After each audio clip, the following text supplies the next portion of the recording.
All right, today we are diving into a really fascinating and, frankly, pretty startling analysis of veteran welfare housing. It's a story that asks a tough question. What happens when a system designed to help people, a system built on military culture, crashes head-on into civilian law? So let's just jump right into the heart of the mystery. Get this. You have a community of 425 homeowners. The property they all own together, the land they all paid for, gets sold illegally right out from under them. And yet, only one single person speaks up. This isn't just a thought experiment. This really happened. And it makes you wonder, what on earth was going on with the other 424 people? I mean, just look at that number, 1 out of 425. That kind of silence, it's not apathy. That's not just people not caring. No, that points to something much, much deeper. It suggests there's some kind of powerful, invisible force at play, compelling an entire community to just look the other way. So, what is it?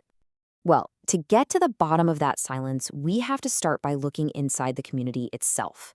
Because the answer begins with this really powerful, unspoken code that's running the whole show. It's like an internal machine that takes the idea of democracy and twists it into something else entirely. And that machine runs on what our source material calls the unwritten rank rule.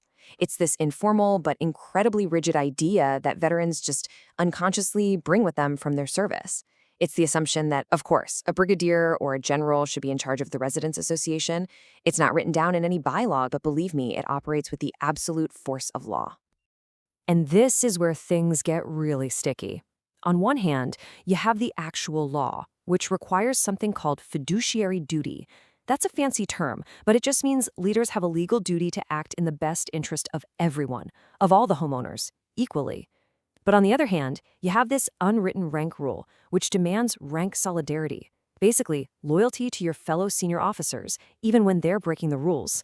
It's a direct clash between legal equality and cultural hierarchy. And guess which one usually wins? The result is what the analysis calls a psychological caste system among equals. Think about that. Legally, every single homeowner is an equal partner, but this unwritten rule creates a reality where most of them are treated like troops, and the senior officers are their unofficial commanders. It completely flips the legal reality on its head. Now, you might be thinking this is just an internal cultural issue, right? Well, not exactly. This internal culture doesn't just pop up out of nowhere. It's actually enabled, and you could even say it was designed by an external entity. The builder, the Army Welfare Housing Organization, or AHO. And here is the absolute core of the problem. AWHO has what the analysis calls the civil-military contradiction. What does that mean? It means you have a civilian real estate business that's being run by active-duty military officers. This creates a massive conflict of interest. Instead of a system built on legal accountability to the people who bought the homes, you get a system that works like the Army. It commands obedience. And here's the real kicker. AHWO presents itself like it's representing the homeowners, but it doesn't follow any of the rules.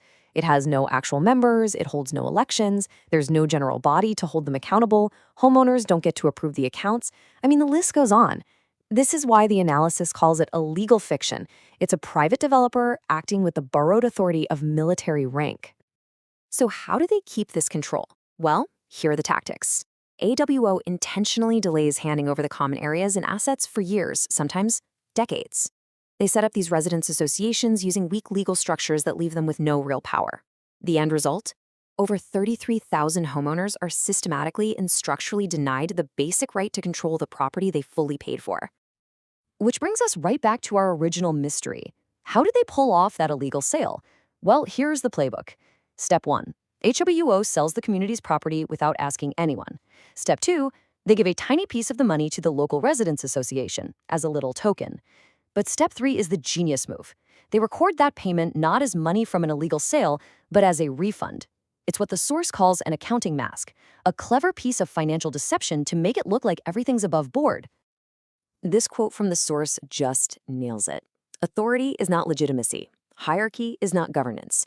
Just because you have a high rank doesn't mean what you're doing is right or legal. And a military command structure is simply not a substitute for proper democratic governance in a civilian community. So, okay, we get the problem. What on earth is the solution? Okay, so after all that, the good news is the analysis doesn't just leave us hanging. It actually lays out a very clear path forward. It's a comprehensive three-part strategy designed to tear down this broken system and put power back where it belongs, with the homeowners. The road to fixing this has three main lanes. First, you've got legal reconstitution. That's all about rebuilding the broken governance structures from scratch. Second is regulatory and legal intervention. Because let's be honest, when a system won't fix itself, you need courts and regulators to step in and enforce the law. And third, and this might be the trickiest one, is cultural demilitarization. We're talking about actively retraining veterans, helping them shift from that top-down military mindset to a collaborative democratic one. And that first step, legal reconstitution, is all about homeowners taking back control. It means demanding 100% transparency. Every decision, every rupee has to be out in the open. It means holding real, fair elections, supervised by outsiders, to break that automatic deference to the highest-ranking officer in the room. And it means replacing these toothless residents associations with proper legal cooperatives that actually have the power to protect their rights. And all of this brings us to one final, really challenging question. This whole mess is tangled up in virtues we admire: loyalty, duty, respect for the chain of command. Those things are essential on the battlefield. But this story forces us to ask, in the civilian world, where the rule of law is supposed to be supreme, at what point does that same loyalty stop being a virtue and start becoming a roadblock to justice? It's definitely something to think about. Thanks so much for joining me for this breakdown.